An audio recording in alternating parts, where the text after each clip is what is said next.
All right, class. Today we're going to talk about chapter 12. So you can think of this is the class for July 17. And in this class, we'll talk about efficient capital markets or market efficiency. So what does it mean? Like, what is efficient capital market and what is the definition of market efficiency means? So when you say a capital market is efficient, that means investors from that market should not be able to generate abnormal or excess return. So in an efficient market, investors should not be able to generate what? Abnormal or excess return. Right? Now you guys may be thinking of what is abnormal or excess return and why we should not be able to generate abnormal or excess return. So basically, let's answer why. So in efficient market, price of any instrument, let's say stock, price of stock should reflect all available information. Price should reflect all available information so that investors should not be able to generate abnormal or excess return. So if we go over here, let's say this is the current market price of Apple, $185, let's say. So according to efficient market theory or market efficiency, the price at which Apple is trading in the market is the fair value or fair price. This price basically reflecting all the available information regarding Apple. You can think of like what do you mean by available information? So if we can think about like chapter 7 or 8, when we are talking about bond valuation, stock valuation, what we're trying to say? We're trying to say that value of an instrument or stock is basically the present value or discounted value of all the expected cash flows, right? So basically, when you talk about value of any stock, what do you do? We actually talk about predicting the expected cash flow. Let's say 10, 12, 13, 14, 15, then let's say something big cash flow here or price here, 100, okay? Now, what do? We try to discount all this cash flow at appropriate rate today, and then sum them up, we find the present value here, right? This is the value of an instrument, right? I'm just talking about hypothetically. For stock, you can think about these are dividends, and this is the final price. For bonds, you can think about these are interest or coupon. This is the face value. Now, when you're trying to predict these cash flows, in case of stock, because market efficiency mostly talk about stock valuation or bond, but in case of stock, let's talk about in case of stock. What does it mean? It means that when you're trying to predict these cash flows, we're thinking of how that company will do in next 5 or 6 years. When you try to think about how this company will do, we're trying to think about their operations. We're trying to think about all the news available in the market that can affect their operations. Using that information, we're trying to predict the cash flows, right? So that means when we're trying to predict these cash flows using all that available information and then discounting back today, the value is reflecting all the available information. And the value we are getting theoretically by discounting all the cash flows, stock price in the market should be that. So at the market, the price at which stock is trading should be reflecting the present value or the value we are trying to calculate today, which is we're trying to calculate by discounting all the expected cash flows. And that cash flows actually we are estimating based on available information. So now summing up the definition. In an efficient market, for any instrument, price should reflect all available information. Okay? Price should reflect all available information. Basically, we're trying to predict the cash flows, and on the cash flows, we're trying to incorporate the information. Now, if this is true, investors should not be able to generate abnormal or excess return. Let me explain that.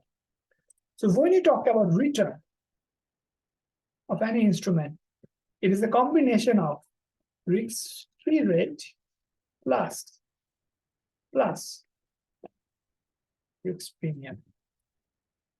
So ideally, depending on the type of investment you want to choose, that investment could have no risk. In that case, you should only earn risk-free rate. You should only earn risk-free rate, And then if it has risk in it, for any additional risk you have taken, you should get some risk premium. So on top of the risk-free rate, you should earn risk premium if you take any risk for any investments. And that's why your total return should be a combination of risk-free rate and risk premium. So if you earn anything on top of that, this is called abnormal or excess return. So if your total return is more than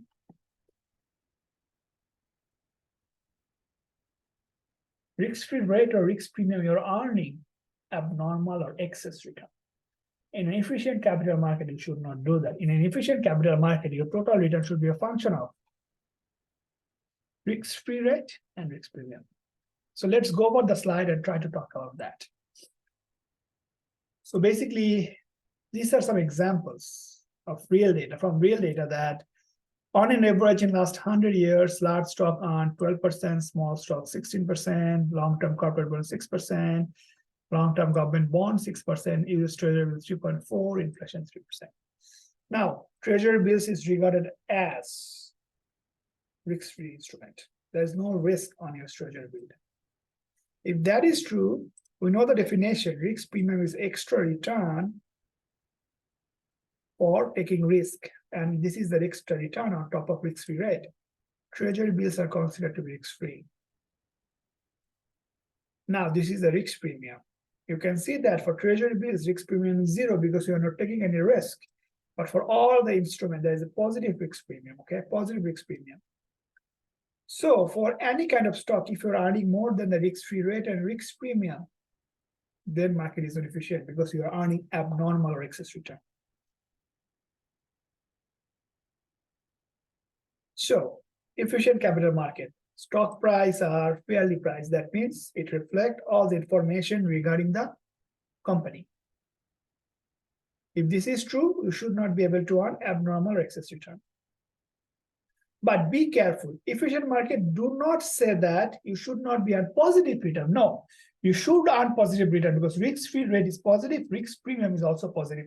You should earn positive return, but you should not earn on top of risk-free rate or risk premium, okay? So this is efficient capital market. Now, what makes market efficient? It's a two-step process. First step, analyze information. And second step, trade accordingly. Make sense?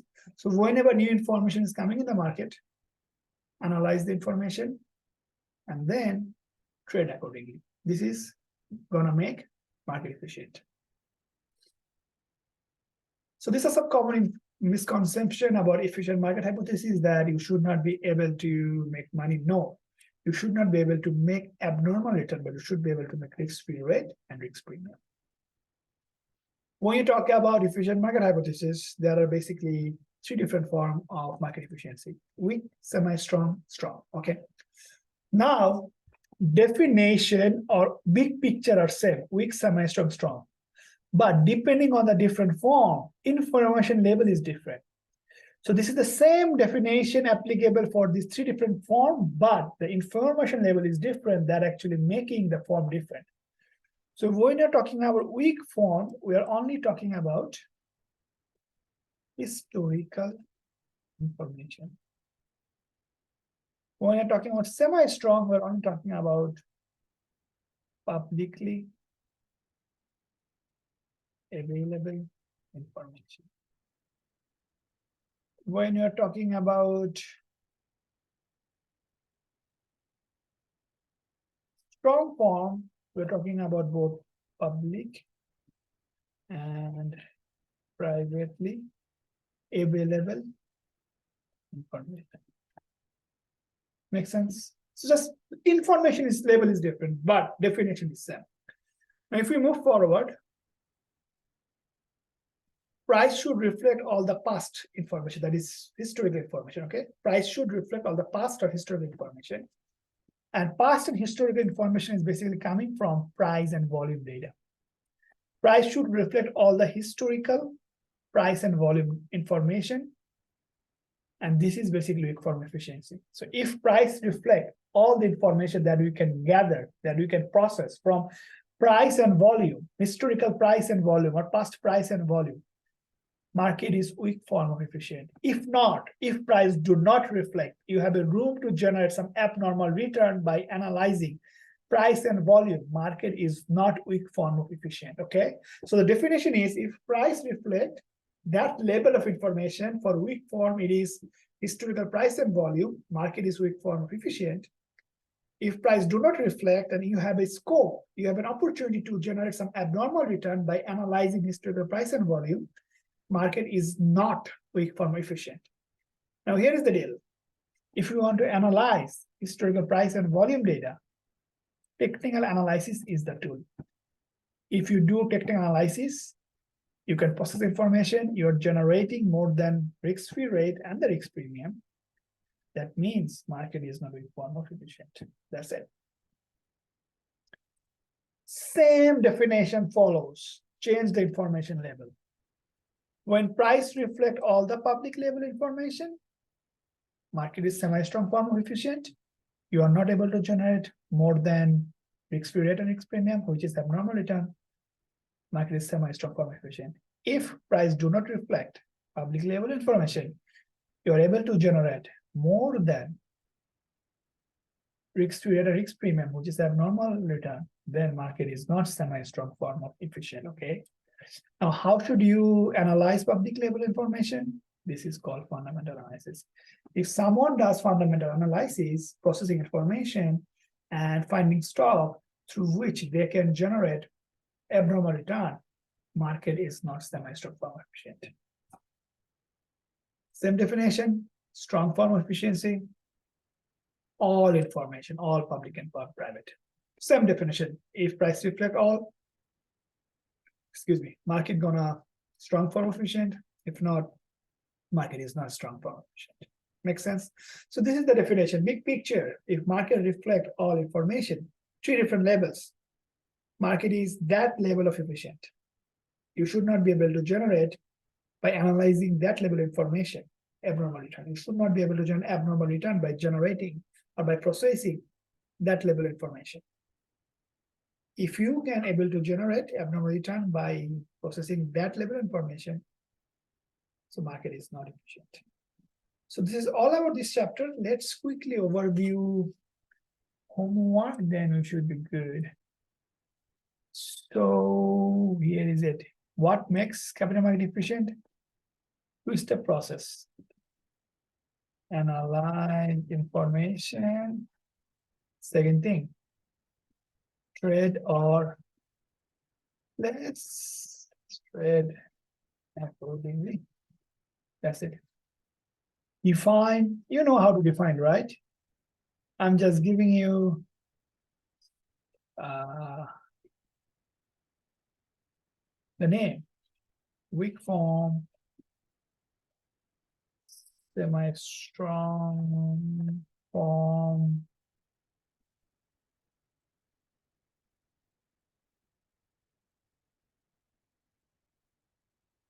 and then strong form. That's it. So that's all from this class. See you in the next class.